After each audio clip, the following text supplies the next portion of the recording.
Welcome to my channel. आज है Savitri what पूजा। तो आज सावित्री वट पूजा, उससे पहले पूजा की तैयारी से पहले मुझे खाना बनाना है। खाना बना के फिर पूजा की तैयारी करनी है, नहा के फिर पूजा करने जाएंगे। तो आज का जो ब्लॉग है वो पूरा मतलब सुबह से लेके पूजा तक का रहेगा। तो चलिए आज हमारे यहाँ कैसे सावित्री वट पूजा की क्या क्या तैयारी होती है वो मैं आपको बाद में दिखाती हूँ।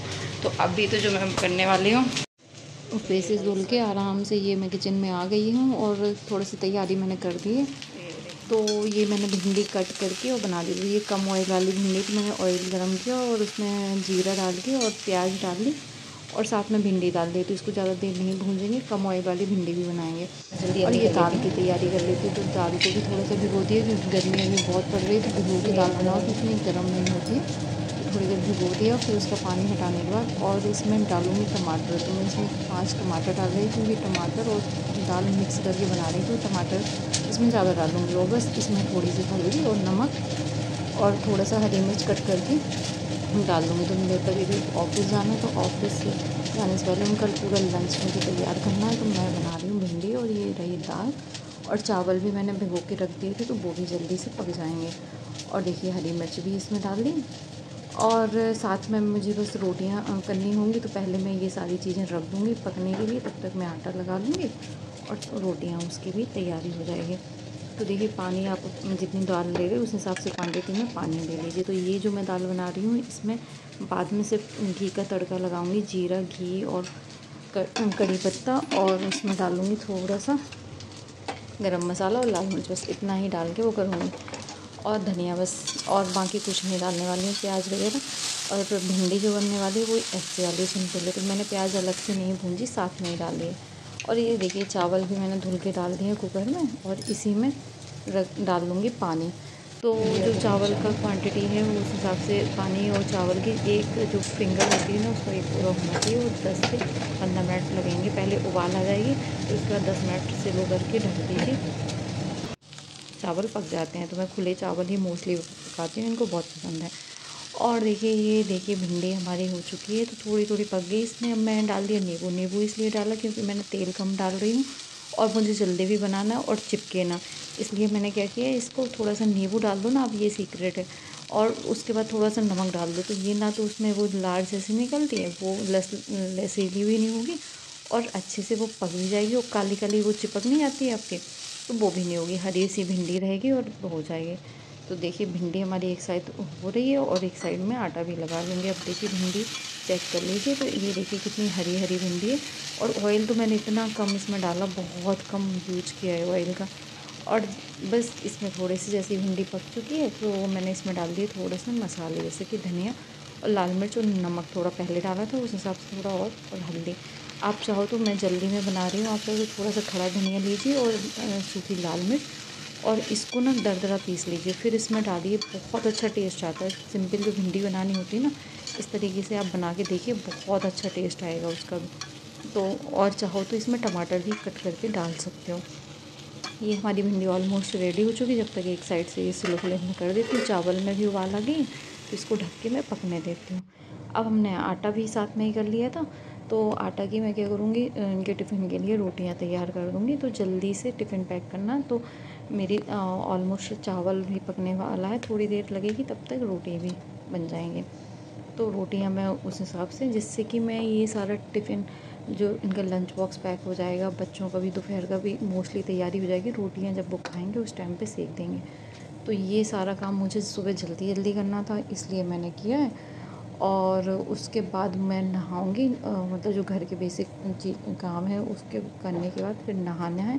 क्योंकि जो नेक्स्ट वाला जो पूजा का प्रसाद बनेगा उसके लिए पूरी गैस वैस और पूरा किचन साफ़ होना चाहिए, घर में भी सफाई होनी चाहिए। और आप नहा के ही पूजा का खाना बना सकते हो। नहा लिया है और नहाने के बाद मैं थोड़ा पूजा घर की पूजा की और उसके बाद रेडी होंगी। तो ये जो हमारे यहाँ बनते हैं वो गुड़ के जो सुरा होते हैं वो पुआ वो बनाया जाता है। तो गुड़ को पानी में पहले भिगो दिया और उसको फिर छान के इसको फिर आटा के साथ, जैसे हम मीठे वाले पुए बनाते हैं पूड़ी, वैसे ही। तो इसमें हम क्या करेंगे, आटा में डालेंगे घी। घी का मोयन लगाएंगे और घी का मोयन इतना लगाना है कि जिससे वो जैसे हम बांधते हैं ना तो लड्डू जैसे बनने लगे। तो आपके पुए बहुत अच्छे बनेंगे, बहुत टेस्टी बनेंगे। आप चाहो तो इसमें नारियल का बुरादा या नारियल कद्दूकस करके भी डाल सकते हो, और ये बहुत टेस्टी होते हैं। तो ये इतना ज़्यादा मैं इसलिए कर रही हूँ क्योंकि घर में सबको बहुत पसंद आते हैं, बच्चों को भी और इनको भी। तो थोड़ा सा इसको मैं क्या करूँगी, पहले घी से कर लूँगी, फिर उसके बाद जो मैंने छान के रखा है ना आटा का, उसका वो करूँगी। तो मैं अभी ये बैठ के करूँगी क्योंकि जल्दी से करना है, तो इसलिए मैंने दिखाया कि पहले मोयन अच्छे से लगाऊंगी, फिर उसके बाद आटा तैयार कर लिया था मैंने, और बैठ के ही साथ में ये मैंने बना लिए है। तो ये जो सुरा इसको बोलते हैं हम लोग, सुरा बोलते हैं। तो इसमें क्या है, एक छोटी सी गोली बनाइए और उसको थोड़ा सा फिंगर से टच कर दीजिए तो ये थोड़ा सा दब जाती है। तो ये होते हैं मीठे सुरा। और ये हमें बनाने पड़ते हैं 24। 24 मीन्स 12 आप अपने लिए मतलब प्रसाद में वहाँ पे चढ़ाओगे, और 12 चढ़ाओगे जो वो जाएंगे माली, जो मालिन होती है, माली होते हैं, उनको दिया जाता है। या कोई नहीं है तो पंडित जी या कन्याओं को भी बांट सकते हैं। तो ऐसे ही करके, और साथ में इसके जो मैं बना रही हूँ वो पूड़ियाँ। तो जो पुए बनते हैं ना, वो पुए इसलिए 5 या 7 पुए बनाए जाते हैं हमारे यहाँ। तो उससे क्या होता है कि उससे आप गोदी भरी जाती है। तो जो बड़े लोग होते हैं ना वो आपकी गोदी भर देते हैं। तो मैं तो भी घर से दूर हूँ, तो अभी क्या है कि यहाँ पे जो भी मुझसे बड़े होंगे या जो भी आंटी वगैरह मिलती हैं वो मेरी गोदी भर देती हैं। हर बार ऐसे ही होता है। और देखिए ये घी गरम हो चुका है, तो जो हमने सुरा बना के रखे हैं वो इसमें डाल दिए। तो सुरा जो है, सुरा भी मेरे घर पे बहुत पसंद होते हैं, तो ये ज़्यादा ही बनाए जाते हैं। तो पूजा के लिए तो निकाल लेते हैं, बाकी बच्चे और सब लोग ऐसे ही खाते हैं। तो इसको देखिए बहुत, और देखने में भी बहुत अच्छे हैं। और इसको सेकने का यही तरीका है, पहले घी अच्छे से गर्म कर लीजिए, फिर मीडियम फ्लेम करके उसे थोड़ी देर स्लो करके फिर और अच्छे से खा लीजिए। तो बहुत अच्छे लगते हैं, ये आप ज़रूर बना के देखिए। अगर आप ब्रेड भी नहीं है तब भी ऐसे ही बना के खाइए, बहुत अच्छी रेसिपी है। और देखिए ये हमारे पुए हैं, तो पुए भी इतने अच्छे से मोइन वगैरह लगाता ना, ये अच्छे से फूले फूले हमारे पुए भी बनेंगे। और पुए बनाने का एक ही है कि आप जैसे पूड़ियाँ बहुत पतली होती है, पूड़ी से थोड़ा सा मोटा रखिए, तो ये ना बहुत सॉफ्ट बने रहेंगे बहुत टाइम तक, और खाने में भी बहुत अच्छे लगते हैं। तो ये बहुत पतले मत रखिए, नहीं तो क्रंची टाइप के हो जाएंगे। देखिए ये सारे फूलते जा रहे हैं, और फूलने के बाद इतना अच्छा इसका वो प्रसाद जो बनता है बहुत अच्छा लगता है। आप इसको भी नॉर्मली ऐसे बच्चों को बना के दे सकते हैं। तो ये पूजा की थोड़ी थोड़ी मैं तैयारी करती जा रही हूँ। तो ये पूजा का जो सामग्री लगानी होती है वो चूड़ी, सिंदूर, बिंदी, ये सब धागा वगैरह सब लेके जाना होता है। तो ये हमारे यहाँ ना पास में ही मंदिर है, मंदिर के यहाँ पे ही एक पीपल का पेड़ है और बट का भी पेड़ है। तो हमें ये बट का पेड़ है, बहुत अच्छा है, बहुत घना है। तो हम सब औरतें जो भी आसपास के नियर बाई होते हैं ना, वो सब यहाँ जाके पूजा करती हैं। तो इधर ना हर तरीके की पूजा होती है, मीन्स जैसे कोई यूपी से, एमपी से या उत्तराखंड से, कोई बिहार से, तो सबका अलग अलग कल्चर होता है, लेकिन सबका तरीका अलग अलग होता है। पूजा सब लोग लेकिन मिल के करते हैं। तो ये देखिए आंटी लोग हैं, तो ये आंटी लोगों ने, इनके यहाँ पे ना पंखा जो होता है उसको चढ़ाया जाता है, और जो सामान होता है उस सब में सिंदूर और आलता वगैरह लगाया जाता है। और हमारे यहाँ क्या होता है कि 12 वो बनाई जाती, जैसे दीपक टाइप की थी, वो बनाए जाते हैं, चाहे गोबर से बनाए या फिर उससे आटा से। तो यहाँ गोबर नहीं मिला था इसलिए मैंने आटा से बना दिए थे। वृक्ष को जल और सिंदूर, चंदन, जो भी जितना भी सामग्री सुहाग का, जैसे चूड़ी, बिंदी, सिंदूर और आलता वगैरह ये सब लगाया जाता है। और एक मीठा वगैरह भी रखा जाता है। और जो मैंने 12 वो भरे हुए हैं वो दो उसमें डिवाइड किए जाते हैं, फल भी एक एक चढ़ाया जाता है। और कोई दान दक्षिणा जैसे आपको देना है तो वो करके रख दी जाती है। और देखिए यहाँ पे ये आंटी वगैरह, इनके यहाँ क्या होता है, जो पंखा होता है, पंखा में उसमें बट सावित्री करके नाम लिखा जाता है, और सब चीज़ों में सिंदूर और ये आलता वगैरह लगाया जाता है। तो देखिए सबका अलग अलग कल्चर है और अलग अलग है, लेकिन तरीका वही है, सबकी एक ही इच्छा होती है। हे बट सावित्री जो पूजा होती है, जैसे प्रभु आपने सावित्री माँ की सुहाग बनाए रखा, वैसे ही हम सबका भी सुहाग बनाए रखें। सबकी इच्छा एक ही है, पूजा का वही है मकसद, सबका एक ही रहता है, बस तरीका सबका अलग अलग है। और कुछ लोग उत्तराखंड से आते हैं, तो वो लोग क्या, जो उनकी शादी के टाइम पे जैसे नथ होती है वो पहनी जाती है, और जो चुनरी होती है वो भी लेके आते हैं, वो भी ऐसे ही करते हैं। जयपुर साइड, मतलब गुजरात, राजस्थान, सब तरीके के लोग होते हैं और सब अपना अपना तरीके से पूजा करते हैं। और सबका, लेकिन हाँ, एक चीज़ नॉर्मली कॉमन होता है, जैसे कि सारा सुहाग चढ़ाना। और दूसरा ये जो धागा वाला होता है वो सभी करते हैं, कोई 5 करता है, कोई 7, हमारे यहाँ 12 किया जाता है। तो और ये जो बट का जो रहता है ना, कुछ लोग पत्ते पे सामान रखते हैं, हम लोग बट का वो तोड़ते नहीं हैं, पत्ते नहीं तोड़ते जो, लेकिन कुपई जो होती है ना, उसके ऊपर का जो फल टाइप का होता है, फल नहीं, कुपई मतलब जो उसकी कोमल निकलती है ना, उसको ऊपर से उसको लेके उसको चढ़ाया जाता है और उसी को ही निकला जाता है, मतलब 12 बार करके। और ऐसे ही चने या देवल वगैरह जो होती है, वो देवलिया वगैरह जो बनाते हैं ना 12, उनमें भरे भरे जाते हैं फुला के। और इतना ही इतना ही सारी चीज़ें हमारे पूजा में सिंपल होती है, बहुत ज़्यादा वो नहीं होता, लेकिन हाँ, पूजा विधि विधान से ही जितना हमें पता है, मैं देखती रही शादी के बाद, मैं वैसे ही करती हूँ। जो भूल चूक होती है वो तो माता रानी सब दूर करेंगे, क्योंकि पूजा किसी को भी पूरी नहीं आती है। और ये देखिए, मैं जो साड़ी बहुत जल्दी में पहनी, तो इसका ना पल्लू छोटा रह गया, तो इसलिए ये ज़्यादा जल्दी साइड साइड में हो रही है।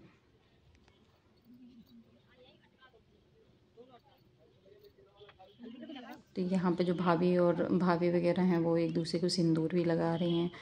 और एक धागा होता है, धागा भी चढ़ाया जाता है, तो हम लोग धागा चढ़ाते हैं, उसको पहना जाता है।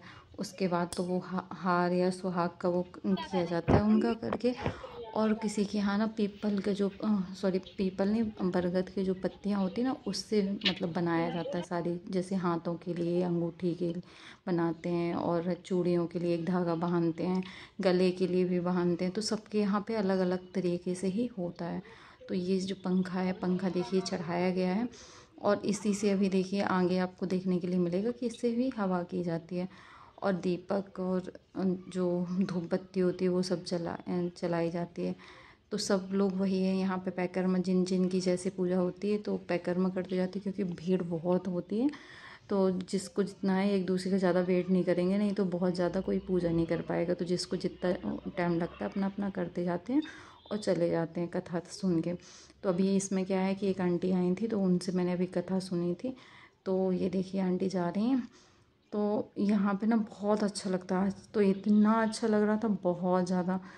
तो मैं भी अपना, मेरी पूजा हो चुकी है, बाद में ये इसको 12 बार घुमाया जाता है, तो उनका पैकर्मा लगाए जाते हैं।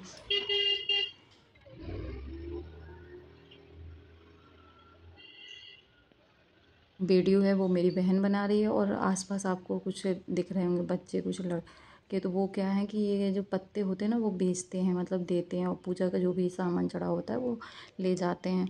तो उसके लिए वो लोग खड़े हुए होते हैं, तो ये मंदिर में ही लोग रहते हैं और उसी के लिए खड़े होते हैं। देखिए ये पंखा कर रही है ना, तो ये पंखा ऐसे ही उनको पूरा वो भी लगाएंगे, पैकर्मा भी लगाएंगे, और पूरे को हवा करते हुए जाएंगे। तो ये देखिए बहुत अच्छा लगता है। कुछ लोग यहाँ पे गाने आने भी गाते हैं, कुछ ऐसे ही मतलब सिंपल तरीके से जैसे लगा लेते हैं। अब जैसे जो फैमिली आई वो अलग अलग फैमिली होगी, कम कम लोग होंगे, तो उनका तो नहीं होगा। जो एक कल्चर से होंगे, एक ही परिवार से होंगे, वो लोग फिर करते हैं अपने तरीके से पूजा। तो ये मेरी पूजा ये हो चुकी है, मेरे पैकर्मा लग चुके हैं। अब इसके बाद मैं सुहाग लेते हैं और उनका आरती घुमाते हैं, जो भी हमने पूजा की थी आरती दे के सुहाग लेके, फिर इसके बाद हम, तो मेरी तो पूजा हो गई थी। उसके बाद आंटी लोग जो थी भाभी वगैरह, वो कथा कर रही थी, तो मैंने फिर कथा भी की। और एक ये है कि पैकर्मा के साथ साथ हर बार उसमें जल भी करते हैं अर्पण। तो वही मैंने बोला ना, सबका कल्चर अलग है, तरीका अलग है, लेकिन पूजा का मकसद सबका एक ही है। तो ये देखिए ये कथा कर रही हैं, वो मैं सुन रही हूँ, और भी लोग सब लोग सुन रहे हैं।